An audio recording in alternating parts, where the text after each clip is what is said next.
Instant सूजी का डोसा बहुत ही जल्दी बन करके तैयार होता है। आपको ना घंटों भिगोने की ज़रूरत है, ना इसमें ज़्यादा मेहनत की ज़रूरत है। हेलो एवरीवन, आपका स्वागत है मीना हमारे ब्लॉग में। राधे राधे। आप सब कैसे हैं? आशा करते हैं कि आप सब ठीक ही होंगे। चलिए स्टार्ट करते हैं अपनी रेसिपी। उसके लिए ले लेते हैं सबसे पहले एक मिक्सी जार। उसमें डाल देंगे 1 कप पतली वाली महीन वाली यानी सूजी। इसी के साथ डाल देंगे 1/4 कप बेसन। आप इसके जगह पर गेहूं के आटा भी ले सकते हैं। इसको हमें बारीक अच्छे से पीसना है। बारीक वाली ध्यान देना, सूजी भी लेना और बारीक इसको अच्छे से हमको पीसना भी है। इसी के साथ इसमें हम ले लेंगे आधा कप दही। दही यहाँ पर खट्टी लेंगे। इसी के साथ यहाँ पर डाल देंगे 1 कप पानी। साथ ही डाल देंगे स्वाद के अनुसार नमक। इसके बाद इसको हम फिर से ग्राइंड करेंगे अच्छा से। यहाँ पर देखिए, यहाँ पर फ्रेंड्स पानी अभी हमें कम लग रहा है, तो इसी के साथ यहाँ पर हम 1 कप पानी फिर से ले लिए हैं। डाल करके इसको हम फिर से बारीक पीसेंगे।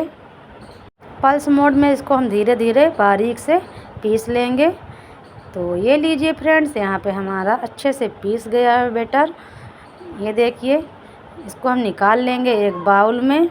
अभी ये बैटर बहुत ही गाढ़ा है, इसको अभी हम थोड़ी देर के लिए फेंट लेते हैं। 3 से 4 मिनट के लिए एक ही रोटेशन में इसको हम फेंटेंगे। इसके बाद इसको 20 से 25 मिनट के लिए ढक करके रख देंगे रेस्ट के लिए, ताकि अच्छे से सूजी फूल जाए। इसके बाद हम दूसरा काम कर लेते हैं। यहाँ पर हम ले लिए हैं बॉयल आलू। यहाँ पर ले लिए हैं एक पैन में डाल देंगे 2 से 3 चम्मच सरसों का तेल। तेल गर्म होने के बाद यहाँ पर हम डाल देंगे 1 चम्मच जीरा चटकने के बाद इसमें हम डाल देंगे 1 मीडियम साइज़ के प्याज काट कर ले लिए हैं। इसको अच्छे से हम भूनेंगे। यहाँ पर हम डोसा के लिए मसाला आलू तैयार कर रहे हैं। 1 मिनट के इसको भूनने के बाद डाल देंगे इसमें हम 3 से 4 हरी मिर्च काट करके ले लिए हैं। आप तीखा अपने हिसाब से कर लीजिएगा। अब यहाँ पर हम थोड़ा सा प्याज को पकाएंगे जब तक कि इसका कलर ना थोड़ा सा चेंज हो जाए। ज़्यादा इसका कलर हमें चेंज नहीं करना है, बस हल्का इसका कलर चेंज करना है प्याज का। इसी के साथ यहाँ पर हम ले लेंगे 2 बड़े साइज़ के टमाटर को काट करके इसको डाल देंगे। साथ ही इसमें ले लेंगे नमक आधा चम्मच। नमक आप स्वाद के अनुसार ले लीजिएगा।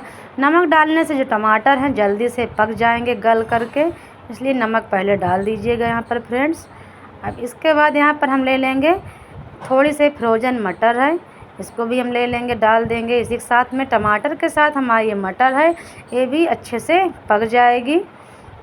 अब सिंपल डोसा चटनी के साथ खा सकते हैं, चटनी या सांभर के साथ, लेकिन मैं यहाँ पर मसाला बना के तैयार कर रही हूँ क्योंकि मेरे घर में सभी को मसाला आलू के साथ डोसा अच्छा लगता है। तो इसको ढक करके थोड़ी देर रख दिए थे। टमाटर यहाँ पर देख सकते हैं फ्रेंड अच्छे से जो है पक गया है। इसको थोड़ा से हम इसमें से दबा देंगे इस तरह, ताकि जो टमाटर बड़े बड़े हैं वो अच्छे से गल जाएं। यहाँ पर आप मटर की जगह पर मूंगफली भी यूज कर सकते हैं। अगर मटर नहीं है आप तो यहाँ पर स्किप भी कर सकते हैं। अब यहाँ पर हम डाल देंगे 2 से 3 चम्मच पानी, ताकि जो ये हमारे टमाटर है सब अच्छे से टमाटर और मटर पक जाए। पहले पानी हम नहीं डालेंगे, बाद में डालेंगे। इसी तरह 2 से 3 चम्मच, इससे ज़्यादा हम पानी का यूज इसमें नहीं करेंगे। साथ ही हम डाल देंगे इसमें 1 चम्मच धनिया पाउडर। इसी के साथ हम डाल देंगे यहाँ पर 2 बड़े चम्मच ले लिए हैं सांभर मसाला। साथ ही ले लेंगे हम यहाँ पर 2 चम्मच काश्मीरी मिर्च, इससे कलर बहुत ही अच्छा आएगा, तीखा ज़्यादा नहीं होगा। तो यहाँ पर सभी को डाल करके मसाला को हम भून लेंगे। अब इसके बाद हमको 1 से 2 मिनट अच्छे से मसाला को भून लेना है, ताकि मसाला हमारा कच्चा ना रहे, अच्छे से मसाला भून जाए। तो ये देख सकते हैं फ्रेंड्स इसका कितना अच्छा कलर आ गया, इसका टेक्सचर कितना अच्छा है। इसी के साथ जो हम यहाँ पे बॉयल आलू लिए थे उसको इस तरह हम हाथों से मसल करके डाल देंगे इस तरह। अगर मेरी वीडियो अच्छी लगे तो लाइक कर दीजिएगा, चैनल पर नए हैं तो सब्सक्राइब कर दीजिएगा और बेल आइकन दबाना मत भूलिएगा, ताकि आगे की नोटिफिकेशन आपको मिलती रहे। और ज़्यादा से ज़्यादा वीडियो को शेयर कीजिएगा। आलू को अच्छे से मसाला में हम मिक्स कर लिए हैं। अब इसको हम 7 से 8 मिनट के लिए अच्छे से हम यहाँ पर आलू को भूनेंगे, ताकि जो इसका मॉइस्चर है वो निकल जाए और हमारा अच्छे से मसाला तैयार हो जाए। तो इसी तरह हमको इसको चलाते रहना, भूनते रहना है। लो मीडियम फ्लेम में। जितना अच्छा मसाला यहाँ पे आप भून के तैयार करेंगे फ्रेंड्स, उतना ही अच्छा हमारा जो इसकी स्टफिंग बन कर के तैयार होगी। बहुत ही टेस्टी एंड डिलीशियस हमारी स्टफिंग बन के तैयार हो जाएगी। तो यहाँ पर देख सकते हैं आप कि इसको इसी तरह हमें लगातार चलाते ही रहना है, नहीं तो नीचे से चिपक जाएगा। तो ये लीजिए, यहाँ पे हमारा जो मसाला है, आलू है, अच्छे से भून करके तैयार हो गया है फ्रेंड्स। ये देखिए, अब इसी के साथ हम यहाँ पर गैस बंद कर देंगे। इसके बाद इसको रखते हैं साइड में। देखते हैं जो हमारा बैटर रेस्ट कर रहा था, अच्छे से रेस्ट कर चुका है। यहाँ पर देख सकते हैं। इसको हम फिर से अच्छे से 2 से 3 मिनट के लिए अच्छे से फेंट लेंगे। ये देखिए फ्रेंड्स, अभी ये थोड़ा गाढ़ा है, अभी इसको और पतला करना है। ज़्यादा गाढ़ा रहेगा तो हमारा डोसा अच्छे से बन के तैयार नहीं होगा। इसी के साथ इसमें डाल देंगे 1 चम्मच बेकिंग पाउडर। इसके अलावा कुछ भी नहीं डालेंगे। इसको अच्छे से हम इसमें मिक्स कर लेंगे। इसमें हम आधा कप पानी और डालें हैं फ्रेंड्स। वो वीडियो स्किप हो गई है इसलिए नहीं दिखा सकते हैं। इस तरह इसका इतना पतला घोल होना चाहिए फ्रेंड्स। इसके बाद ले लेंगे यहाँ पर एक तवा नॉन स्टिक का, डाल देंगे उसमें थोड़ा सा तेल। फिर इसके बाद पानी का छींटा मारेंगे। फिर टेम्परेचर कम हो जाएगा। यहाँ पे एक कपड़ा या टिश्यू पेपर से इसको अच्छे से तेल को साफ़ कर लेंगे।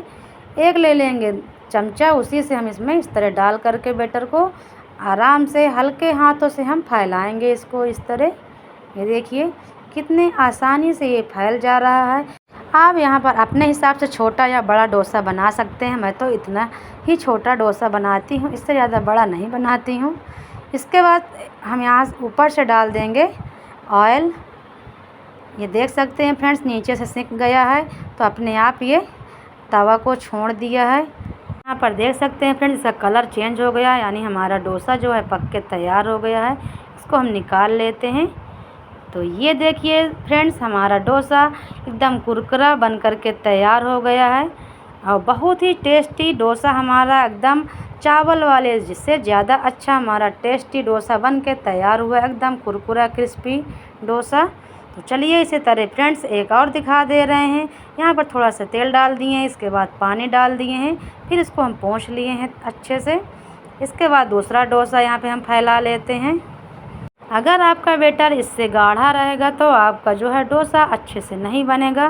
तो बैटर के जो है थिकनेस इसी तरह रखिएगा फ्रेंड्स, ना इससे पतला ना इससे गाढ़ा, इसी तरह रखिएगा। बहुत ही अच्छा हमारा डोसा बन के तैयार होगा। चलिए आपको दिखा देते हैं कितना क्रिस्पी बन के तैयार हुआ है।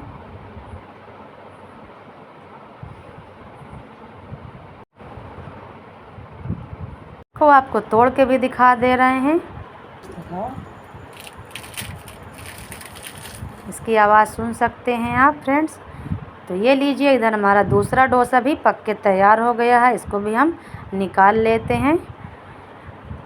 1 से 2 मिनट यहाँ पर समय लग सकता है इसको पकने में फ्रेंड्स। यहाँ पर हमारा मसाला डोसा बन कर के तैयार हो गया है। यहाँ पर आप चाहें तो मसाला को डोसा में ऊपर से लगा सकते हैं या आप इसको ऐसे ही खा सकते हैं। यहाँ पर हम सर्व करें मसाला आलू और सॉस के साथ। तो फ्रेंड्स एक बार ट्राई ज़रूर करिएगा ये वाला डोसा, और कमेंट करके बताइएगा आपको ये डोसा कैसा लगा है। यकीन मानिए फ्रेंड्स, ये वाला डोसा बहुत ही टेस्टी लगा और बहुत ही कम समय में बन के तैयार हो गया है। इसी के साथ वीडियो को एंड कर रहे हैं। मिलते हैं अगले वीडियो में, तब तक के लिए बाय बाय।